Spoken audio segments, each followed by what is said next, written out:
But if I don't get between the ropes and get in the ring and let the bell go off and have someone trying to knock me out, it's pretty, Yeah. but it's not effective.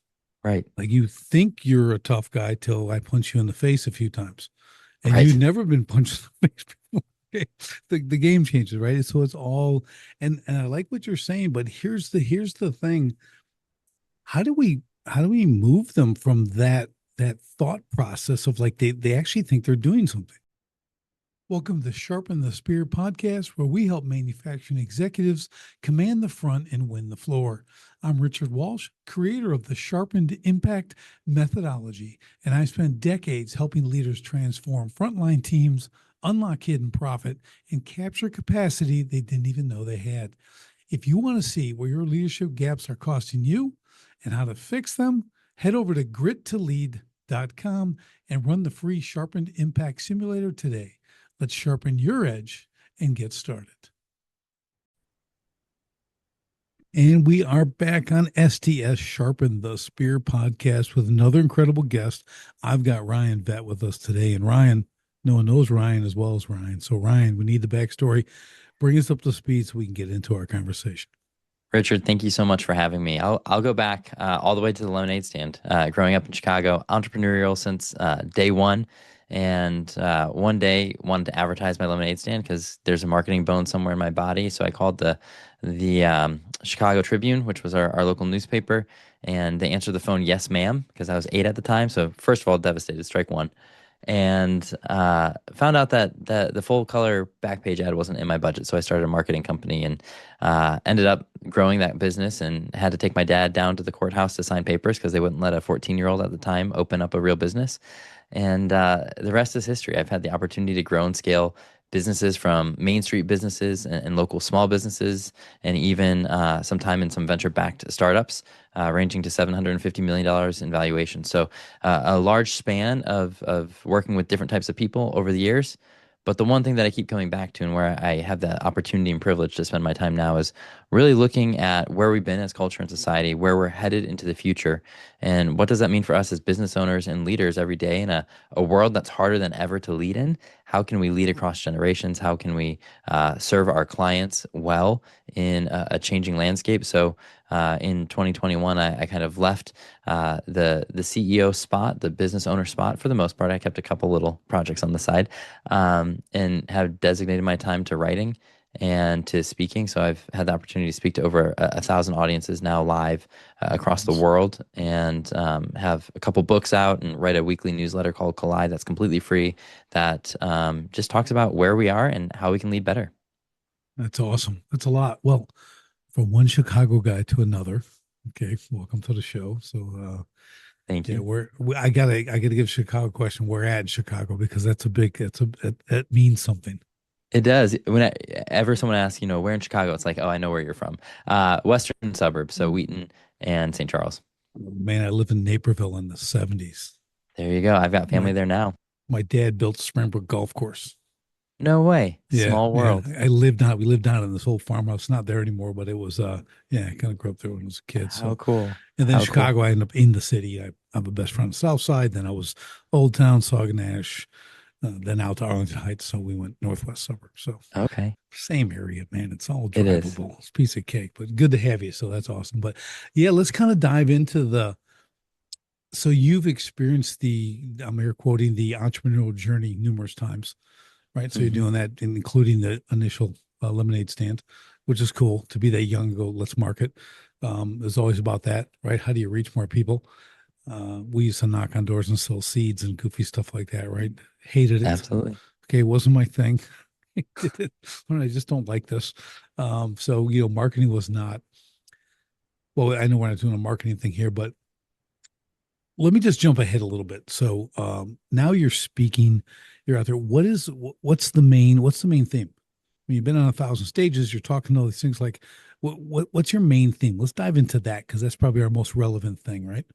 Yeah, a couple years ago, I was introduced as a futurist, and I was like, "What is that?" And Hmm. whenever you get introduced and you don't have the opportunity to introduce yourself, people put some interesting things. I've got degrees from schools I didn't know I had. I'm an expert in Hey, things, So you just go with it. But afterwards, I really contemplated what that was. And I've always liked looking towards the future, not Hmm. with a crystal ball. I can't tell you what we're having for dinner tonight, but really what has humankind done in history and how does that influence where we're going? And I think that's really one of the core functions of a leader. And so what I get to speak on stages is one of my most favorite topics is when generations collide, looking at all the generations in the workforce today and that we're marketing to or selling to, and saying, okay, what's wrong with kids these days? Answering that question. And is it anything wrong with kids, or was it the way they were raised? Is it our perception of them? And really debunking myths, but also, solidifying some truths, saying, hey, there are some things that are different. And how do we navigate a changing world so that our businesses don't go obsolete? Yeah, this is really important. I'm glad you're kind of focused on that because currently today we've got five generations working together. Yep, Okay, because that kind of the oldest generation is working a little bit longer than they there. have in the past, right? Because they have to, that kind of thing. So that is a tough thing from an ownership standpoint to navigate.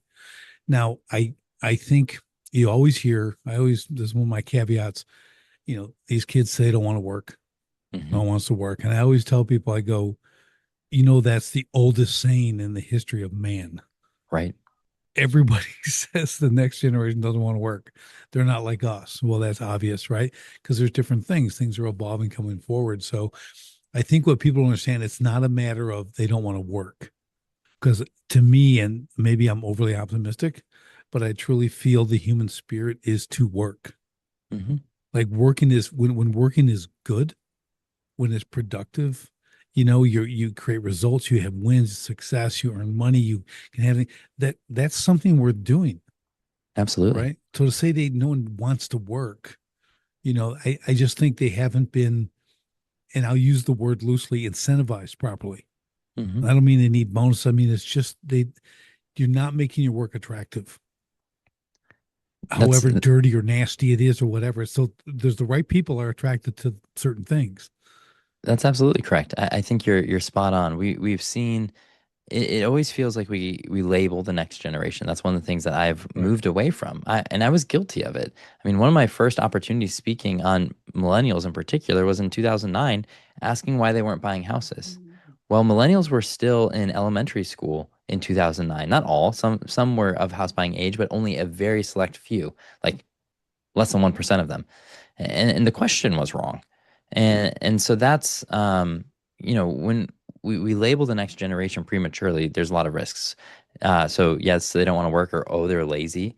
So I always use this example, and we won't go through all five generations. We'll start with baby boomers. So baby boomers, if you ask them to get across the Grand Canyon, they're going to form a committee, give fancy titles, go to a restaurant, and spend weeks trying to figure out before they even do anything. That's just how they were raised. That's their culture, and their moment in history. And they might figure out how to get across the Grand Canyon. You do the same thing with Gen X. Gen X might pull a friend in, or they might just do it by themselves. They're used to being a self-starter, get it Yep. done, and they'll It's work till they've done what they're going to do. But they're going to make sure they're out. They might stay till 6 instead of 5, but they're not going to stay as long as possible. They're going to make sure that they're home with their family. Millennials, they're going to pull out their phone and they're going to go to Google and they're going to look at the fastest way to do it. And they'll figure out that the Grand Canyon, the shortest distance, is only a foot wide, and so they're just going to walk across that part. Gen Z is going to go to ChatGPT or any other LLM, and they're going to outsource it using gig workers on their friends that are already there, and they're going to win. They're going to get it done first, and they're going to look lazy, even though they actually got someone across the Grand Canyon most quickly. So which one's right? And I think it's just a perception on how we've been raised, and that naturally causes conflict. Different ways of getting to the same problem. Yeah, and it's obviously that's a great example. I use this one too because I was a Marine way back. Thank you for Okay, my serving. son's a Marine now, right? So he don't want to leave, and I remember I'd go to like reenactments or whatever, and I'm talking to vendors, and this one guy asked me, "Well, what branch?" And he go, "Oh, I was a Marine." He goes, "Oh, yes, So was he's currently a Marine, right? So and he goes, "When were you in?" I'm like, "Well, I went in, '83," and he goes, "Oh man, a real Marine." They say that, and I'm like, and I went to him. He said, "I go, dude. You know what's funny? I go, we said that about the Vietnam guys.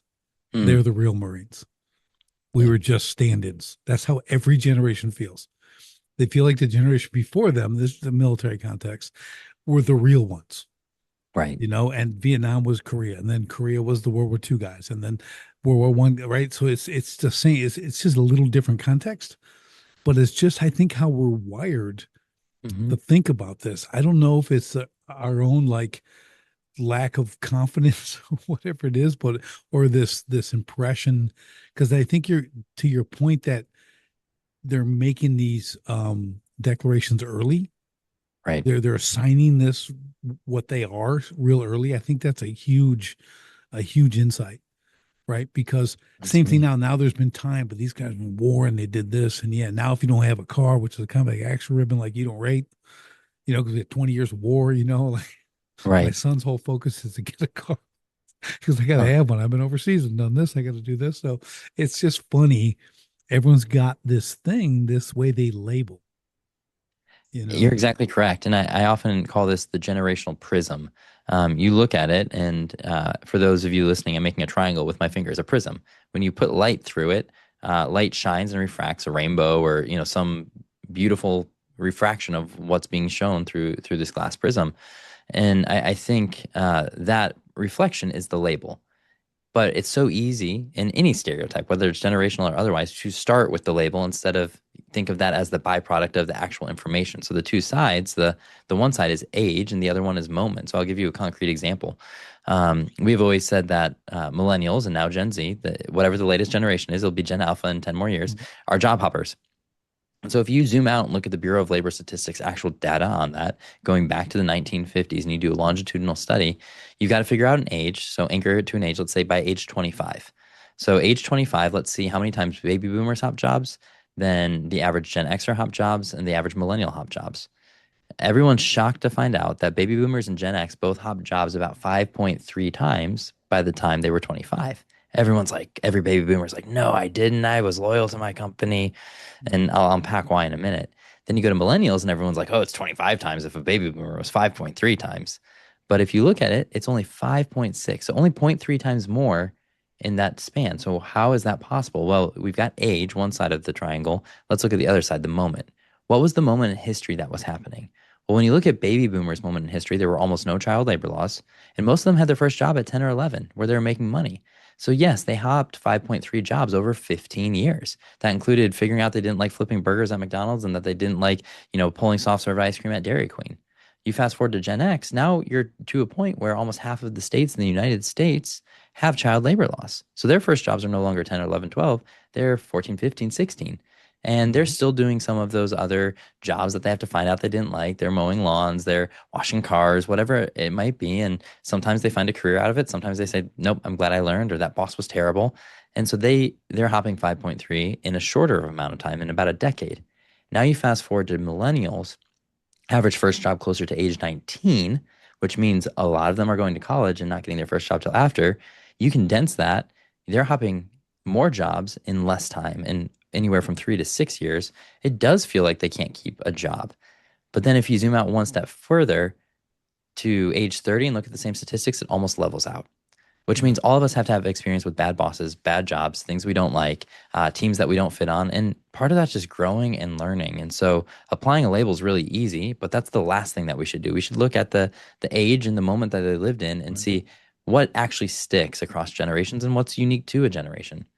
Yeah, I agree. I think that's, and I love the statistics of it, right? I like to really compare that because everyone thinks they're whatever they are, right? Yeah, They all got their, and I mean, I had businesses and I was working places all that time. I mean, I was just lost in my 20s.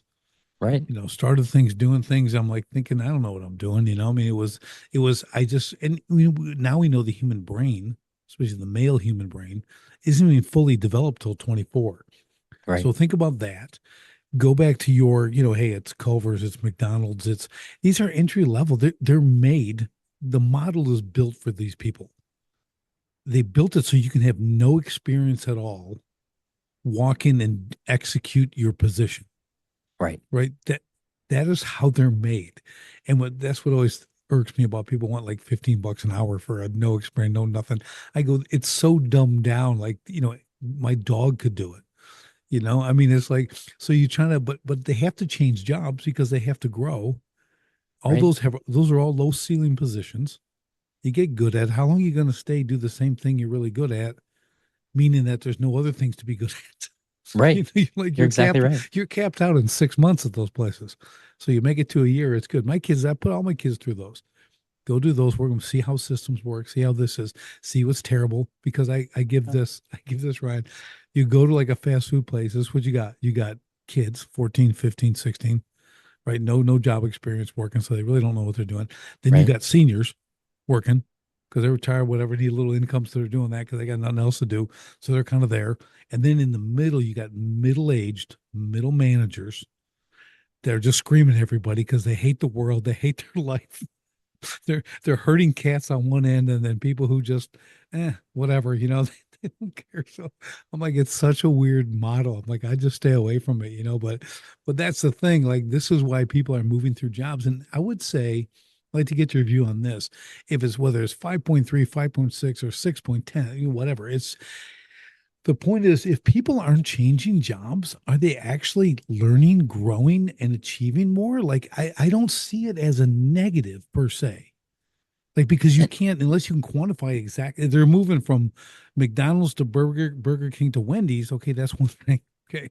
But like, I'm talking like they're changing jobs, but they're getting better, or they're getting new skills, and they're getting to the point where they can actually do something they actually continue to do for, a decade or two. right. Well, I think we've replaced wisdom and experience with insight and knowledge. And I think that's really, really dangerous because, or information and knowledge rather, because wisdom and experience that can only come from flipping a burger and getting, the spatter from the grill back on your Yep. hand. You're not going to Yep. do that again.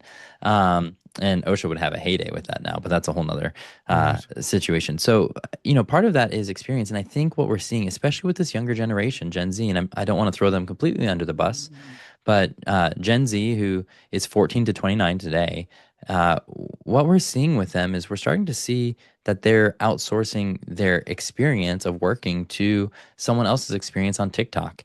And that's not the same as work. And I think that's where we have a lot of danger with new grads, particularly coming into the workplace. They skip those whole first experiences, a manager getting mad at them and yelling at them, the middle manager that you talked Right. about that Right. doesn't, just choose them out. That's a good experience to have. That's right. It's not comfortable. People shouldn't be treated that way, but having that experience allows you to build resilience. And there's a great term, like, anti-fragility. It's the idea that if your immune system is anti-fragile, if you get sick, theoretically, your body will build immunity. So when that same disease comes again, it'll fight it off. But if I take this glass and I drop it on the ground, that's fragile. There's no the water's out Right. of that glass and glass is everywhere.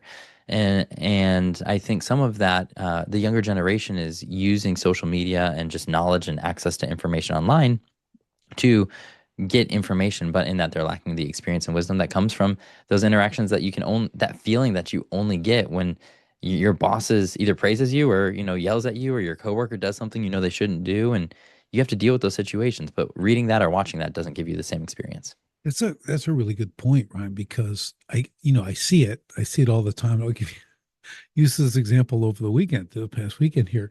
So my kids will be doing their video games. I don't play any video games. Okay. I've just last one was Pong with Atari in the 70s. Okay, that's the last one I played. That was a great game. So my they're doing their Call of Duty and they're shooting each other. My son's home again from the Marine Corps, so they like that and they're killing everybody and doing all their things, right? They did have me play once for like 20 minutes and they killed me like 16, 17 times in the first 20 minutes. So I kind of was done with that. And I said, okay, well, this is fun. Well, let's go on the back porch.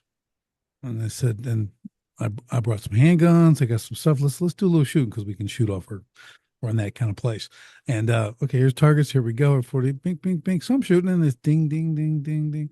Here they go. You can't even hit a target from 40 feet Mm, away. I guess so. Let's understand. You're playing a game, okay, and you think you're all this. I yeah. said out here, I could stand still. You'd never hit me. Yeah. Okay, one shot, one kill is me. Okay, Right. I want to take you out. So like we have to base our experiences in reality. So that's why we train, right? So it's kind of the Exactly. whole constraint theory thing that we do, but it's kind of cool. And for me, I'm like that was just fun. I said, you Well, guys can beat me in a video game, but you can't outbox me. You can't outshoot me. yes. Well, I think part of that is the whole lived experience. I mean, I think what we forget and we neglect, social media was supposed to be this great connector, and it did in a lot of ways connect the world, shrunk the world, allowed us to communicate with anybody. But the Surgeon General in 2023 also issued a warning that loneliness is one of the leading causes of death in our country because of, deaths of despair that come as a result of being loneliness, often trace back, and you can get into the causation and correlation Mhm. argument to social media and access to people. But even the gun analogy that you used, there's something to be said about that recoil and the kick and having, if it's a handgun, the shells flying out the side, making sure it doesn't fly back and get behind your protective goggles or the smell of gunpowder. Like those things are completely different than a lived experience. So you might be able to watch how to dismantle a Glock on YouTube, but if Right. if you get in the hand and you don't know that's a deadly weapon that if not handled properly could hurt someone. Like That's right. that's wildly different. And I think we have a generation that has all the information up here in their heads, but by the time they get something in their hands, physical, it totally unravels, and those experiences are important. So, and I agree with you in everything. I could use analogy after analogy. Okay, I'm a Yeah, boxer. Great. I can watch boxing. I can shadow box. I can hit a bag. I can hit a double M bag. I can hit the speed bag. I can jump rope. But if I don't get between the ropes and get in the ring and let the bell go off and have someone trying to knock me out, it's pretty, yeah, but it's not effective. right, Like you think you're a tough guy till I punch you in the face a few times, and you've right. never been punched in the face before. Okay. The game changes, right? So it's all, and I like what you're saying, but here's the thing. How do we move them from that thought process of like they actually think they're doing something. Yeah, They're accomplishing. I've got to level 9 on this thing. I'm like, oh, that's a rip. Like, because every time I do, because I'll pressure test things we do. Like I create systems and I got this and that they're amazing. Okay. They look right. great, whether you do them in chat, but this is all this. Then I go out and use it. And it's like, I got to change half of it because Yep. no battle plan ever survives the first shot. Mm, Okay. It's that's like good. if you don't go do the real thing, you can pretend to interview people and you can do all that. But until you do the real thing, you don't know the outcome. And then it does show you where all the holes are. Hmm. So how do we get these generations? I'll be generalized Yep. and to start going. Well, practical application is where it's at. I got to get skills. I think there's a couple different things, and we can unpack this from a culture and society perspective, from a parenting perspective, from a leader perspective. So I'll try to tackle all as Sure. quickly and concisely as possible. But I do think a lot of it does start with parenting and child rearing and all of that. And we can't solve that for the employee that's coming into your front door. And Yep. so the question is then, if we can't solve how they've been raised, what do we do as leaders? Well, first of all, I think one of the things that's been really hard to watch with leadership is leaders have stopped being leaders. They have become so afraid, and this is a generalization, but they become so afraid of culture and society in this younger generation. And if you tick this person off, they're gonna go to Reddit and they're gonna, just light up your company, that they are apologizing for being a leader. I've seen great leaders that I've respected get up in front of a new initiative or something like that, whether it's a small business or a big organization, and apologize for what they're doing just so that they don't have the Mm, the backlash. And you know this, and I never served, but I've had many family members that serve. If you have a plan, you're going to execute against that plan because that's the plan. And you hope that it was the right plan and you did everything ready to prepare for that moment. And there's sometimes some, game day decisions, but as soon as you execute that plan, you're executing. You yeah, can't deviate from that. And I think the opportunity that we have as leaders, and it's frustrating. Every leader that I talk to, they're like, so now I have to be a parent to this younger generation. No, you have to lead them. You have to bring them along and set expectations. And I think one of the things that we're seeing is particularly with Gen Z millennials, they've actually in most surveys say that they want a mentor. They want right. someone to bring them along. And yet these leaders are so afraid of them, and generalizing, but so many leaders are afraid of what these younger generations are going to do that they won't even lead them or mentor them. And so I think establishing what your vision and values are, as simple and basic leadership 101 as that is, say, this is where we're going. We're not going to get into anything else. We're going this way. And I'm glad you're on the team. I want to bring you with. Instead of you're just a commodity, you're just part of the labor force, or I'm afraid of you because of what you might do through your phone. No, I value you here, and that means sometimes we're gonna have hard conversations. And that doesn't mean that I'm firing you or I don't like you. That means you're a human being and you're not perfect, and nor am I. And I think we've lost some of that from a leadership perspective, kind of trickling that down. Yeah, well, really well said, Ryan. Okay, so I think one of the key points that you just made was you have to have that, kind of hate this word, but the transparency Yeah. aspect. You have to let them know, like, this is the process. This is what it's going to look like. I was speaking with someone yesterday on the show, and they were talking about the goal, and we were going, I go, but here's what no one talks about. They don't talk about the terrain that you're Hmm. going to cross to get there. What Yeah. if you're going to come give me a plan, and we're not going to discuss the hurdles and the roadblocks that we're going to hit, dude, your plan means nothing to me. Right. Okay, you it's a fairy tale. Yep. Okay, you don't know. I want to know what to expect to some degree. I mean, it's not an open field. You know what I mean? Right. It's like there's things that are going to happen, and if you haven't contemplated any of those and created any type of contingency for those kind of things, you're not leading. You know, Yeah. it's that's the blind leading the blind. That's exactly what that is. So to your point, I think it's really powerful that when these Gen Z or whoever they come in, like you've got to have your leadership process dialed in that you can share with them so they're not blindsided by that. And like you said, go be mad or this or that. Yeah. And again, I don't even bother anymore with the little, you know, the exception or this guy does this. I don't care. It's the whole. You know, it's what is are our leaders creating more leaders? Right. That's what's not happening also. Not only are they afraid to lead, how can they, if you're afraid to lead, how are you going to make another leader? You can make another fear, fearful leader. Like it Exactly. doesn't work, Exactly. And right? what's so interesting is younger generations want that authority in a healthy Mhm. authority. They want that authenticity. If I could, you said transparency, and I think if I could define millennials, most of what they wanted was transparency. They had access to information from day one, from the CD-ROM Encyclopedia Right. Britannica to Ask Jeeves to Google, right? They've always had access to information, but they also always had filters, their Snapchat filters, their Instagram filters. And on social media, they put the best aspects of their life. So their life was filtered. But you look at Gen Z now, the current generation, the one that we're ascribing all these problems to, and we have to realize it's just their first time in the workforce. So Right. let's give them some grace and help lead them along. But their word, if I could give them a word, would be authenticity. So they took that transparency to a new level and said, I don't care about your filters. I still want all the information, but I want honesty. We've seen too much of this Right. dishonesty, distrust, fake news, filters. I want the real thing, which is really actually a good thing for leaders Yes. if leaders aren't afraid to do it. Because the difference is Gen Z will push back. And a lot of leaders are not used to the newest person into the company being willing to, put up a fight. But if you're confident in your leadership ability, you handle that with grace and leadership and you lead them through that. And you can be an authentic leader. And that word is so overused. But Right. um, Right. you can be an authentic leader, and a lot of times people are going to follow and respect that. You just have to set the boundaries and parameters of what your organization stands for. Yeah, that's it right there. No one's built out the lane. Yep. That's the problem. For Right. incoming, for outgoing, there's no lanes built. Like there's no guardrails, there's no expectations. There's definitely no consequences. That is Everybody very true. leaves that off. It's like an exercise I have to do with them. I'm like, and the consequence is, Yeah. well, I don't know. What make Can we it? unpack that real quick? I, Yeah, I do don't it. get to talk about this a lot, but I think accountability is huge. And I think you can see this change in society.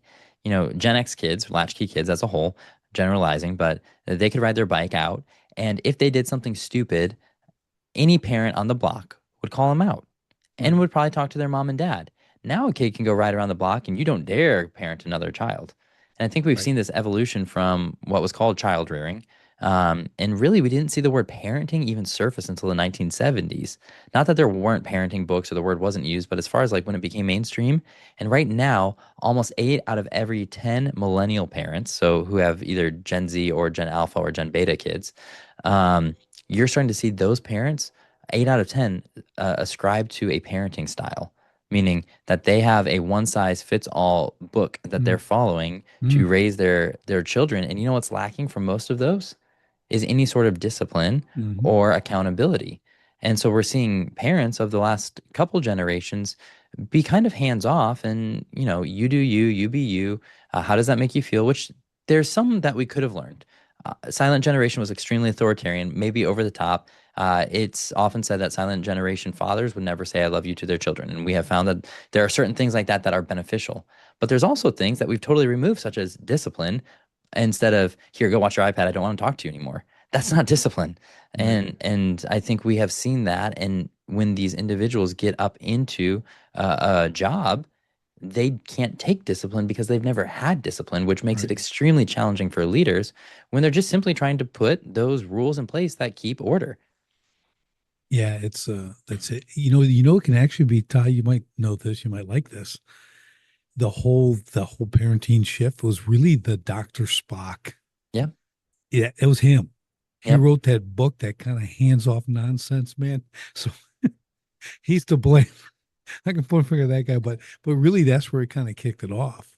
Like you're, Absolutely. saying Gen X, like, yeah, what wipe out on the bike, be all bloody. I just came home and cleaned myself up. Right. There Right. was like, maybe that's why I have such a low empathy factor. I don't know. Because we're like, well, whatever, take care of it. Unless something's amputated, they don't care. I mean, it was none of that. But yeah, it's interesting. And again, generation to generation, like you said, you're doing a great job because you're pulling these. There's only every generation going to have their particular aspect that like maybe isn't so good. Absolutely. Okay, but so like Right. it's life. Like there's no perfection, and but they're doing some other things that are so much better. Like when I look at my kids who are now 18 to 21, I have 6 kids, right? So I know a little bit about raising kids, right? Right. So it was very interesting, but it was a lot of discipline, not hardcore, Hmm. but like we instilled it through things, Right. through games, through sports, everything else. Things we did like discipline was Yeah. executing your chores. It's a discipline, putting this Absolutely. stuff in so they understood. We homeschooled them all the way through. And people think Okay. that's like free range chickens. I'm like, no, it's like it's disciplined. It you know, is. they have more direction, they have more focus and all that stuff, So it was a different thing. But when you see the outcomes now, and I'll give you a quick example. I was on a podcast with my son. He was home from the Marines like last January or something, and those one wanted to interview us. So we're talking about different things, and she asked him like, well, why the Marines? He goes, well, I want to be able to defend my family with both my hands and a weapon. Hmm. That was like his answer. Okay. He's Wow. 20 years old, right? So I looked over at him and I'm like, you know the difference between you and me at 20? We're both in the Marine Corps, gals in the Marine Corps at 20. And I'm like, I did the thing to do the thing. Hmm. You do the thing for the future. Hmm. You're thinking about who you're going to protect with these skills. Right. And he does that with everything. I'm like, you are so far ahead of where I was at 20. Like, this is awesome. And then the other night somebody goes, that's because you taught me this stuff. I'm like, okay, dude, but you did the work. I'm like, it's one thing to teach, but it's another thing to put the work in and apply that going forward because this level, and it's great to see. And again, I have 6 kids Absolutely. and they're all different. Okay. I have Yep. twins. The only thing that's similar is they're born at the same time. Everything else is they're completely different. But it's just so I take that as that's my little cross section look at this generational stuff, Right. because it kind of go, well, if that's the case in my own family, six and it's 6 individuals, Yes. it's not groupthink, Right. but however much you want it to be, okay, Right. it's not that. Okay. And then just extrapolate out to these generations and how do you not this is what you have to deal with, It so is. to take this back, and I want you see, you already expanded a bit on this, but from the leadership standpoint, if you don't have that understanding, that's just some awareness there, right? Like it's going to be difficult for you to ever be a truly good leader because there's a lot of factors you have to engage in order to be able to produce as a leader and have people follow you, right? Absolutely. And I think leadership is a high calling. And I think at some point leadership became just a title that you could earn and you do the things because the book said you do the things and you go home at the end of the day and you collect a decent sized paycheck. And that was an era of leadership that was unique and isolated and not what leadership actually is. If you look at leadership throughout history, Leaders have had to navigate through war and famine and everything else. And then even more recent history in the early 1900s, there were some really challenging things that were going on. You mentioned many of the wars that we had to Right. go through. Whether the right decision or wrong decision, we could fight that all day. But they had to lead through some very Right. difficult and challenging things. And I would say modern leadership has become punch the clock. You've got these people that report to you. You've got metrics and KPIs that they stack up to, and if not, they get bucketed and then fired, Well, and that's it. That's it's not corporate leadership. politics. It is. That's what leadership is. In a lot of these situations, it's I've been here, I did this, I said this, I moved, I'm this guy's friend. It's however you want to look at that. And to go back to your point, kings used to lead the army Right into battle. on the front lines. They're out front. Okay. Right. Kings.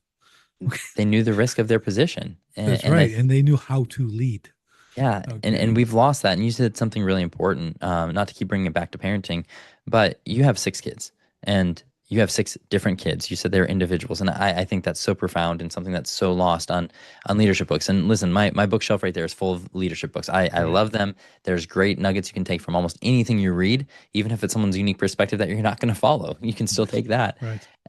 But I think at some point down the line, we have tried to lead generationally, saying, oh, this is how I'm going to lead Gen X. This is how I'm going to lead boomers. This is how I'm going to lead Right. millennials. This is how I'm going to lead Gen Z. And that's wrong. You're leading a team of individuals, and there's not a one size fits all. And so if you got a Gen Zer that's hyper emotive and says, hyper emotional and says, I'm going to take Monday, meaning Mhm. they need a mental health day or whatever that is, you've got to lead through that. You can't just Right. get angry at that because that's how their culture and generation was raised. You have to figure out, okay, I am a leader. This is not acceptable in my workforce, but also this person has a real perceived need. They perceive that this is a real need that they need to take this day. How do we work through that instead of either writing it off or bending to it? Yeah. And I think that's where leaders need to be strong and set up those boundaries and understand set that corporate culture. And it's not just reciting a vision and mission that's on your website or posted on your wall or on the side of your truck. It's really, what does that mean practically? And the leader has to live it out. They've got to be on the front lines. They've got to be the one willing to take the first, swipe of the sword from the enemy. And Yeah. I think leaders aren't doing that anymore. Yeah. It's this is kind of parenting, but there's a group and they're raising money to build these rooms in their organization for children. Mm, So when they're stressed, they can go in this room all by themselves and do these little breathing exercises and things like that. And like we want to build out these little rooms. And people are gonna hate me for this. It's okay. I'm used to it. But I'm like, okay, I wouldn't give a penny to that. You know what you're teaching a 5-year-old, a 6-year-old? That you can have the world stop for you. You can go in a room that will never be available, okay, in the real world, where you're going to right? have your little 15-minute timeout. I'm like, how about you take the money and you train your people who work there how to take them through that in the situation? We're back to practical application. Kids are Yeah, around. This is okay. This is how we're going to work, and right there, and do it. Let them do it. Let them get through it. That builds confidence. You put them in a absolutely. room by themselves, and they can have a couple deep breaths and do this and this. I go, it's you're setting them back. Hmm. You're actually harming these children by doing that because they'll never be able to cope, Right. never adapt. You know what I mean? I'm a little hardcore on that, but when they started doing the military, like you hold your little red card up so you can get 15 minutes because you're feeling stressed. I go, I'm snake in Marine Corps, man. Like the guys, Right. dude, I mean, I want them to punch me. I'm like, I was upset they didn't beat me more. You know what I mean? I'm like, Yeah. I need some more abuse. Let's go. We're here in the Marine Corps. Like I'm preparing for war. I'm not preparing for, my day job. Yeah. Like I'm doing the real thing. So I get a little intense on that. But I think the overall concept, I think, is correct. What do you just give me kind of your insight on that? And there may be other applications in that, but that's a Yeah. good one I have. I think it goes to the fragility and anti-fragility conversation. Good. And we have a generation, and I will come to the defense of both millennials and Gen Z. Millennials were raised in fear. From the days that they were born, there was fear-mongering publications from things like Time Magazine saying you could get AIDS from sitting on a public toilet seat, a mosquito bite, or gas. Right. And so those kids were bubble wrapped from day one, and they were set up for failure because Gen X parents, interesting about millennials, they're 50% boomer parents, 50% Gen X parents, only generation in history that has almost a 50-50 split. But Gen X parents naturally wanted to helicopter anyway. So it was perfectly primed. And then you had major events like 9/11, the Columbine shooting in reverse order, Right. and other things that millennials experienced. And these parents who were already close to their kids wanted to be their friends, not their parents. So that's where we saw the authority start to slip. And so they said, how does that make you feel? But millennials still had a foot in kind of what I would consider the pre-technology world. While they were raised in technology, they were still allowed to ride their bikes for the most part. They're still allowed to go to some distance. There wasn't the tracking apps for most of them. So they had this like they had a foot in each world. Then Gen Z comes, that one foot's gone already. The foot in grounded reality is gone. You still have the, hey, we're going to care for you, we're going to love you. Now we need to give you your 15-minute times out. You need to just take a minute, go take a break instead of addressing behavioral issues. And in addition to it, we've labeled a lot of things that were previously never labeled, disorders, emotional things, and not saying some of those aren't real because we have learned some things that we didn't know Hmm. before, but some of them are more easily prescribed or more freely prescribed. And that is now an excuse and a mechanism for behaviors that would have previously never been Yeah. permitted before. And so I think as we see this evolution, when we now we get those individuals into our workforce, they've already been programmed that if they have exceptions made in school or if they have other things, this is part of who they feel that they are because they've been told that's who they are. And that creates a new challenge for leaders that really hasn't existed in the workforce. And now, because some of them are protected classes, you have to be extra careful from a legal perspective. So it Right. absolutely creates a unique opportunity. But all of that goes back to the bubble wrapping and that protection. The other day, I've got a 6-year-old and a 4-year-old. And a 1-year-old. But I had the 4-year-old. We were at a fast food restaurant. Go up by themselves, maybe 40 feet from our table where we're sitting, and go get a knife. It's a plastic knife, like really dangerous, right? And we had a parent like come and Only if he just runs get with it. so irate that my 4-year-old was allowed to leave the table. That was what got them. They Hmm. didn't even notice that it was a knife, thank goodness, and they just thought it was terrible. I'm like, I can see my child, the door's not even there. He can't even push open the door because he's, little guy. Right. I'm like, what risk was that? But we have coddled and protected these younger generations so much that we're setting them up for failure by the time they leave. And I think right along with that, with technology, you now have tracking apps, Hmm. you have instant communication. So I'll give you an example. There's a company, I'm not gonna name it, but they're there and they manufacture, they do stuff on the floor, no phones. That's the rule, Mm, right? good. Right. You might save some fingers and stuff like that that you want to Right. use on your phone if they don't get chopped off because you're looking at your phone. Okay, we don't want one-handed workers. That's what we've Right. named them. We named one-handed workers. So that was the thing. But now they're feeling like, oh, you know what? You can have it now. Just just don't use it a lot. Only if you really have to, and this and that. And I went, Mm, okay, that is subjective. yeah. Holy cow! I go, now here's a total failure of leadership. Hmm. Okay, now you have no ability to enforce that at all. Right.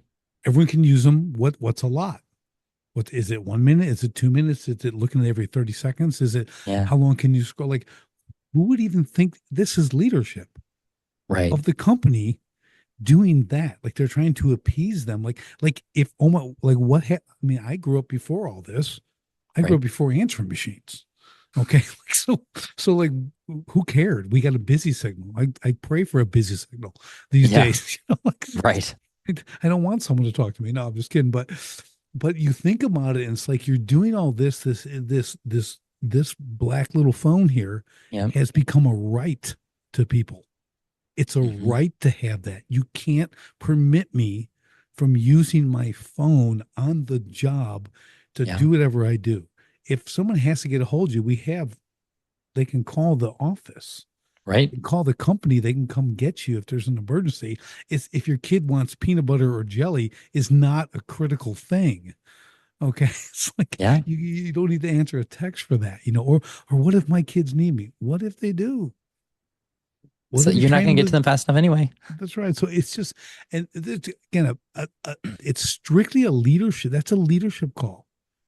It's not Yeah. the people. Like I get it. I see how everyone's drawn into these things. I'm Yeah. not even. I'm speaking strictly like you're saying from the leadership standpoint. Set the rule. hold the standard. This is our standard. We got to hold the standard. That's what we do here. That's where we're able to Yeah. produce what we do to provide your paycheck to Right. serve our customers at the highest level. We have to make these determinations as leaders, install them, and then enforce them consistently. Yeah.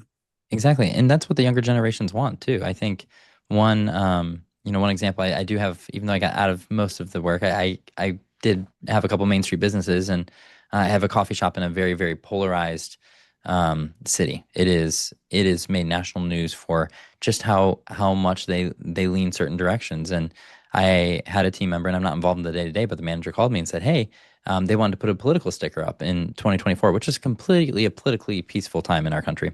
And so And then light the building on fire. yeah, exactly. Well, that happened down the road, but you can figure out where it was. But Yeah. so we said no because that was our policy. Our front door is for our hours and any awards that the company won. That's it. Like, or in an upcoming event, but very, very specific. We don't take political stances because that doesn't impact whether or not we serve every person that walks through our door well. It alienates 50% of your customers. It does. It Doesn't does. matter which side. Yeah. Who would do that in business? Yeah. Like, And just think about it's crazy. And the Yeah. general manager lets me know the next day that this person had proceeded to put this political ideology and sticker on the window. He's like, "Should I take it down?" I said, "No." He's like, "That's against our policy." I said, "It is, but here's how we're going to play this. We go to the person and we give them the opportunity to take it down. Or if they want to leave it up, we can, with the caveat that they have to find every other leading candidate from every other party and other ideology and put it on the door. It is their choice." So they took it down and quit. course. Yep. 2 weeks later, they came back asking for the job. I said, "Where'd you go to work in between?" They're like, "The place that had all the banners and the signs that supported my candidate." I said, "So why'd you come back?" "Because I always knew where you stood and you were fair to everybody." And that's leadership. Now, it could have ended differently. Absolutely could have ended differently. That one I got off lucky. But I also wasn't compromising. It was like, this is our stance. So we either get everyone's stickers on the board and we can look like, the polling place. Sure, not my ideal choice, but it's equal and fair. Or we don't put anyone's on. And that showed to that individual that, wow, they stand by what they say. And that's what the You generation wants. Yeah, you mentioned that earlier, right? About the mentorship. They want to be mentored. So I'm a Gen X guy. Yep. Okay. And here was my biggest hindrance my first 20 years of business. I didn't ask anybody for help, refused help. Okay. I'm doing all this by myself. I'm good. I need nobody. Okay. Dumbest thing I ever did. Okay. I had billionaire clients like trying to give me business advice. And I'm thinking, what do you know? You don't do what I do. Wow. Okay. So I operated at this incredible level of stupid. Okay. Now I succeeded, but it was twice as long, twice as hard, So I think the greatest thing they're doing is looking for mentors. Mm-hmm. That's how you compress. I put 10 years into one now, helping people. Yeah. I save you all the costly mistakes, all the bad decisions. If you'll just get good counsel, right. Like it'll change your whole trajectory. These guys, they get that instinctively, I think, and like, but then I tell men, I do a lot of stuff like men's ministry and stuff like that. Mm-hmm. Like we got to help these boys. Yes. These men, like we got to give them that. We have to give them our time. I don't care if it's twice a month for a lunch. Right. An hour of my experience given to a young startup, whatever. It's like I'm not patting myself on the back. I'm just saying I've made more mistakes and lost more money you'll probably make in your life. Okay. Yep. Because that's just, I'm an idiot. I just was a goof. So you're a human. I don't want you to be that. I don't want you to be that. Okay. You can leapfrog all of those and make your own mistakes that I haven't made. Okay. You're going to make mistakes. They're just going to be different. I said, but the ones that I know about, I wrote a book on my failures. It's a bestseller. Okay. You got to share that stuff. So if you can give them that time, this is part of leadership too. Regular people. I don't care if you're running the business or whatever, but if you can put your hand back to that generation coming up, and spend some time with them, let them know they exist, know their name, ask them what they're doing, and start helping them. Like just give them it's advice. It's free. It is. And like if they can do it or not do it, but you've done your, you're doing your thing, and you can help guide that. If you just did that with one person, the world would be different. I'm telling you, these guys Absolutely. could accelerate, they could achieve, they could get married, they could have kids, they could be successful, right? They understand what it is and they could have a roadmap for that, guided by people who've already been down the road. So that's a big thing Exactly. for me. I think that's just what's really missing out there too, from a leadership standpoint, the Yeah. general leadership, like some kind of, because it's a lot of fatherlessness, right? There's a lot of Right. single family homes, and these boys and girls are growing up without that nucleus. So now they're just lost. They're drifting. Yeah. They don't know because there's no one there to give them that insight. So it's a struggle. That's good. Yeah, I completely agree. Completely agree. Yeah, that's great. That's great. So let's think about, just kind of, we'll kind of put a bow on this whole thing. So give us kind of your overall impression, because you used the word futurist. So now I'm going to make it look forward a bit. Okay. Yeah. So I want to kind of get a little bit of insight in what you see, what's trending in your mind, what's coming, like where's this going to go? How is it going to flesh out? Like what are your thoughts? I know they're not exact, but let's kind of talk about that. Give us kind of a future of Yeah. a looking forward. Yes. Yeah, I think there's a lot of things that we could touch on, but relevant to your listeners and relevant to our conversation, I'll kind of touch on these things. First is the generational pendulum, and it's basically this idea that it swings back and forth over time. And think about it like a teenager. We experience something that our parents say we were going to challenge it, like clean your room. Then we're going to overcorrect. We're going to shove everything under the bed or in the closet, and then finally, when we need it, we're going to recalibrate. And that's what every generation does. And so you've seen that with silent generation being stingy because they came off the Great Depression. Boomers wanted everything, and so they went to school, racked up debt, racked up mortgages, kept titles, but weren't at home. Gen X, because their parents weren't at home, wanted to be more at home with their kids, became helicopter parents. So you're seeing that swing. I think the hopeful things that we're seeing for the future is these younger generations, Gen Z and now Gen Alpha, who turned 13 this year, and Gen Beta, who's being born in 2026 and beyond. I think we're seeing a trend more towards, as Gen Z says, IRL, in real life. They're wanting to get back. We're seeing Starbucks invest a ton of money. They shut down a ton of their Yep. stores so they could double down on certain experiences that are more like a traditional cafe where you can have intellectual conversations, no longer set up your laptop and work. We're seeing Chick-fil-A giving people free dessert if they put their phones in a box. We're seeing Barnes and Noble open 60 new locations, and they're citing Gen Oh, Z as the number one buyers of wow. paperback and hardback That's physical good books. to hear. And so we're seeing this trend back, and now malls, who for a while, you remember, Mm-hmm. if you goofed off in a mall and your neighbor was there, they would have yelled at you. Then you had to get mall cops because we were no longer a collectivistic society. We moved to individualism, and so kids could run wild. And then we put in restrictions and hours where basically you had to be 18, which at 18 you don't want to hang out at a mall anymore. Right. And so now we're actually starting to see that swing back. And we're starting to see Gen Z and Gen Alpha want to return to malls where they're permitted. A lot of them still have restrictions where they're not. And we're starting to see a lot of this take place. We're seeing people put away phones. So I think the hopeful news is these younger generations are starting to say, hey, we want that physical, that human interaction again. We've seen how humans been removed. We want to put some human back. So that's the positive. I think the scary part is their parents. So millennial and Gen Z parents of Gen Alpha and Gen Beta, they're still so addicted to social media. They're outsourcing their parenting to AI. They're saying, "Hey, my kid got bit at school. What do I do?" That's not parenting. That's not having an emotional conversation and figuring out how you navigate it. Hey, my daughter is, the outcast in her friend group. Let me write an email to her principal, and they use ChatGPT to do it. That's not a parent having a conversation with their daughter on how to navigate Right. those real life things that happen, right?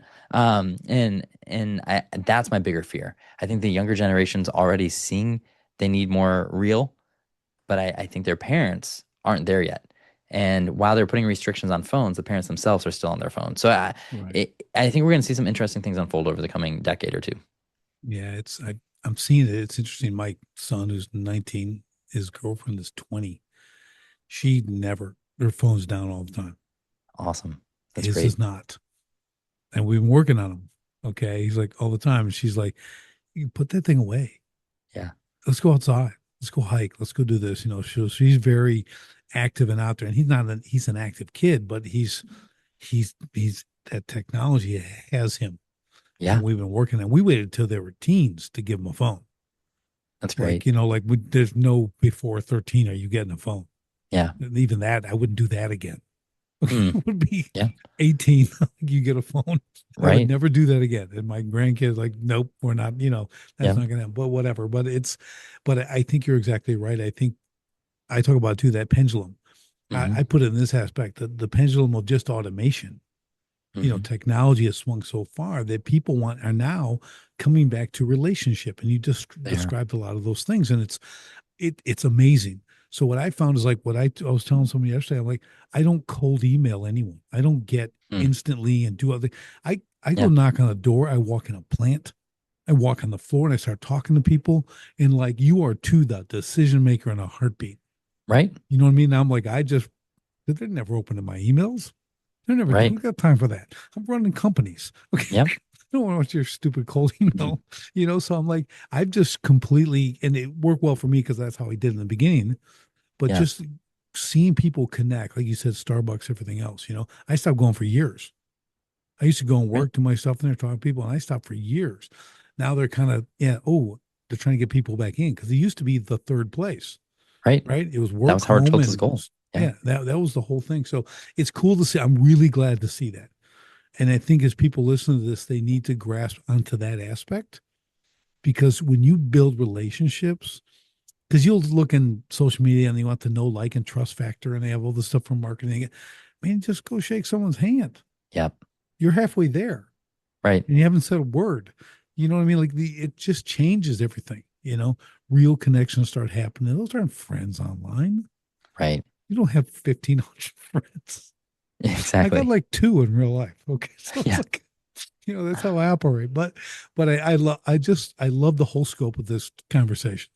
Ryan, this has been just awesome. Just really diving into this stuff. And I think the big takeaways are the relationship stuff, Hmm. the lack of technology, the leadership in general, just understanding that you've gotta have the boundaries, gotta have Right. the guardrails.